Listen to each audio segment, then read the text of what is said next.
Besar kecil itu hanya dalam pandangan kita. Tidak ada yang kecil dalam pandangan Allah. Dosa kecil dilakukan dengan sengaja pasti dilihat Allah dan pasti ada balasannya. Tetapi kalau sudah terlanjur berbuat dosa besar, maka kita harus ingat ampunan Allah lebih luas lagi. Tidak boleh berburuk sangka seakan-akan ampunan Allah, rahmat Allah terbatas.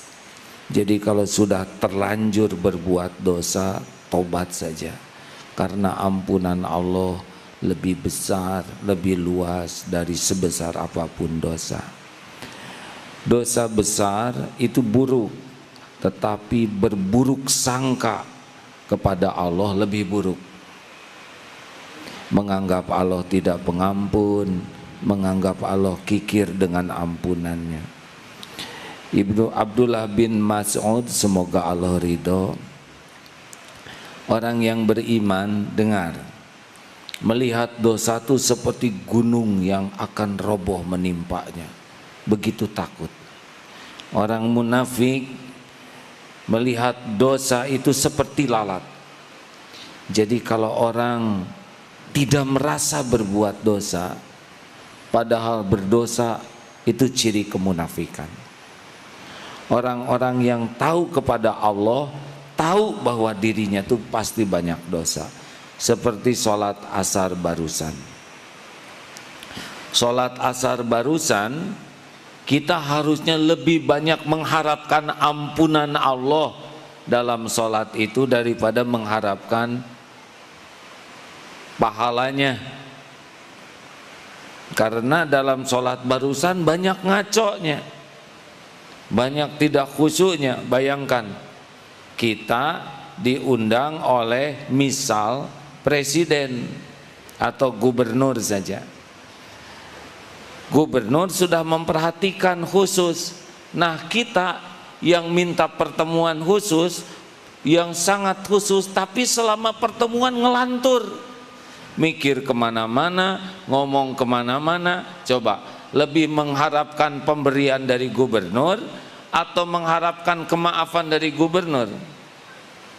Sholat barusan tuh kita lebih mengharapkan diampuni Allah, karena ngaco selama sholatnya. Kalau sholat khusyuk ngarep sesuatu, nah itu pantas.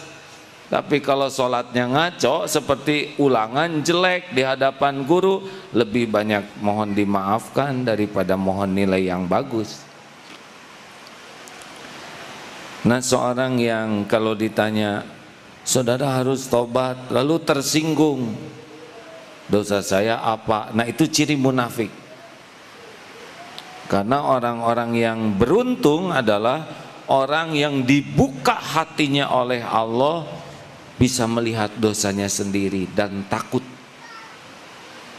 Jadi kalau ada orang yang nangis saja, malam hari itu nangis, bukan nangis masalah, bukan menangisi takdir, bukan menangisi keadaan, tapi menangisi dosa, itu beruntung.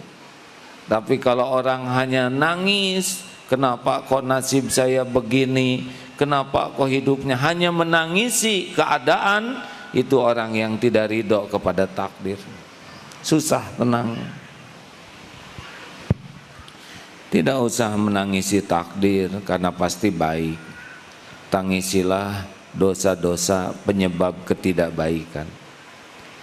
Baik, selanjutnya. La saghirata idza qabalaka adluhu wala kabirata idza wajahaka fadluh.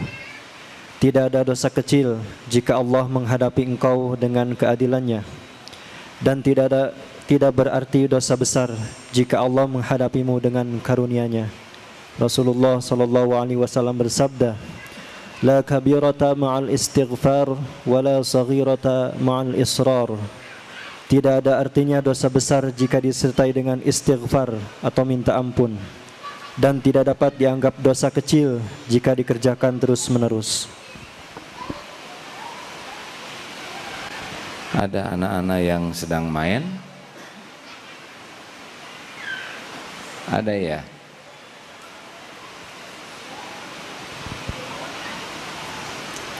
Kalau anak-anak lari-lari sama sekali tidak salah karena mereka senangnya itu. Ini ujian bagi orang-orang yang ada di sekitarnya yang dewasa. Jangan dimarah karena ini pasti izin Allah. Tinggal ditenangkan ya. Kalau dibiarkan mungkin kurang bisa khusyuk yang lainnya.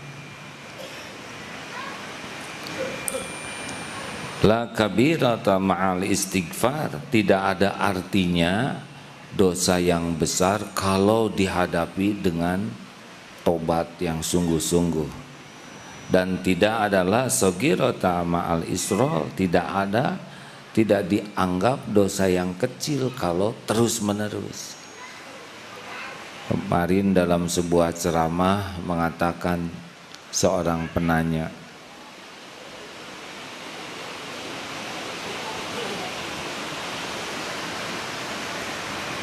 saya kalau di pengajian enak, tenang, rasanya mantap.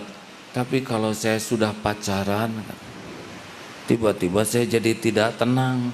Padahal saya pacaran hanya dosa kecil, begitu. Disebutnya hanya. Nah, dari sini saja sudah ketahuan ya, bahwa menganggap remeh dosa kecil akan berulang itu dosa kecil. Dan dosa kecil yang berulang bisa jadi dosa besar. Hadirin sekalian, tidak ada yang luput ya. Kalau setiap dosa yang kita lakukan, misalkan dosa kecil mengeluarkan belatung, satu, sering melakukan dosa kecil, kira-kira seperti apa diri kita kan? Kalau setiap pikiran kotor mengeluarkan belatung di kepala kita. Kalau dosa besar, lele, oh dosa sedang, nah, kurang menarik lele. Ular, menjijikan kita ini. Dosa kecil yang terus menerus sama dengan penuh belatung diri kita ini, ya kan? Benar? Jadi sebaiknya hindari dosa sekecil apapun. Kalau tergelincir segera istighfar. Bagaimana kalau kita tidak segera tobat? Nah, kalau Allah sayang kepada kita, nanti Allah akan mengingatkan kita dengan berbagai kejadian.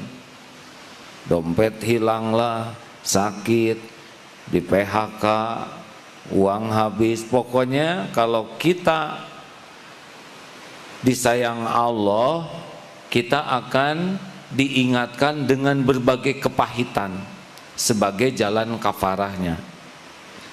Jadi kalau kita sering ditimpa pedih, sakit, nelangsa, itu ciri-ciri sedang difasilitasi untuk bersih.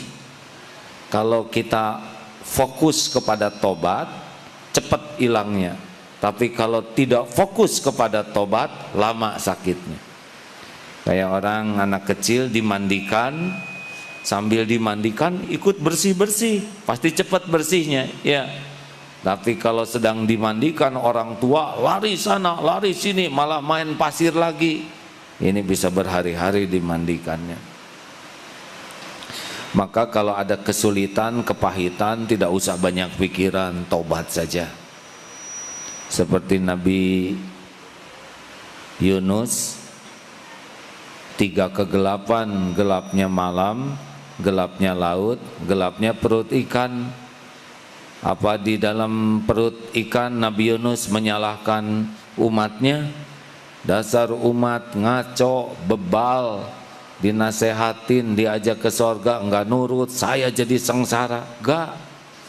Apakah Nabi Adam ketika diturunkan dari sorga menyalahkan iblis? Dasar si iblis, tukang tipu, saya nabinya ditipu. Tidak. Si Hawa lagi pakai ikut-ikutan, harusnya jadi istri tuh malah enggak. Yang dipikir mah cuma satu saja, Rabbana zolamna anfusana, Ya Tuhan kami sudah zolim kepada diri kami sendiri. Kalau Nabi Yunus, subhanaka inni kuntu minadz zalimin. Itu tuh kalau dalam kesulitan, kepahitan, karena dosa-dosa yang enggak kita akui, dosa-dosa yang enggak kita tobati, itu pasti neken. Daripada mikirin masalahnya, lebih baik pikirin dosa, tobat saja. Coba seperti Nabi Adam, tidak banyak pikiran selain minta ampunan Allah. Hasilnya naik derajatnya. Nabi Yunus 3 kegelapan, gelap perut ikan, gelap lolos. Bukan mikirin jalan keluar, mikirin ampunan Allah. Makanya kalau saudara dalam kepahitan, kesulitan, kebanyakan mikir, nambah tuh. Tobat dulu. Pasti nanti bonus pertama apa? Kalau tobatnya benar, tenang. Bonus kedua apa? Warazaqahu min kedua apa? Jalan keluar. Wa min kulli doikin makhrajan. Hadiah yang ketiga, warazaqahu min haitsu la yatasib. Jadi jangan takut oleh masalah, jangan takut dan jangan sibuk memikirkan jalan keluar masalah. Jangan dulu, nggak akan kepikir. Kalau dosa masih banyak, nggak kelihatan. Tobat.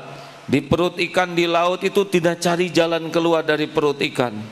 Tobat dulu. La ilaha illa anta subhanaka inni kuntu minaz zalimin. Ada caranya nanti.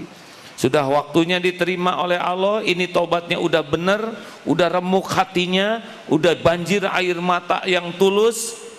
Nanti bonus pertama, Allah huwallazi anzala sakinah. Tenang, persoalan masih ada, tapi ini udah nggak takut apa-apa.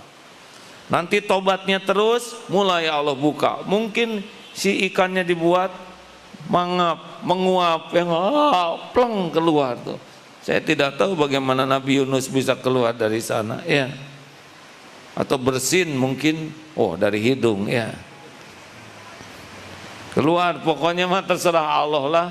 Ikannya juga milik Allah. Kalau Allah mau ngeluarin saja. Bagaimana nanti terendam air, mungkin ikannya oleh Allah dibuat ke atas, mendarat dekat pulau, ya. Gampang lah, setiap ikan milik Allah, takluk kepada Allah. Masya Allah. Cukup, terima kasih. Ada yang mau ditanyakan? Tidak rumit hidup.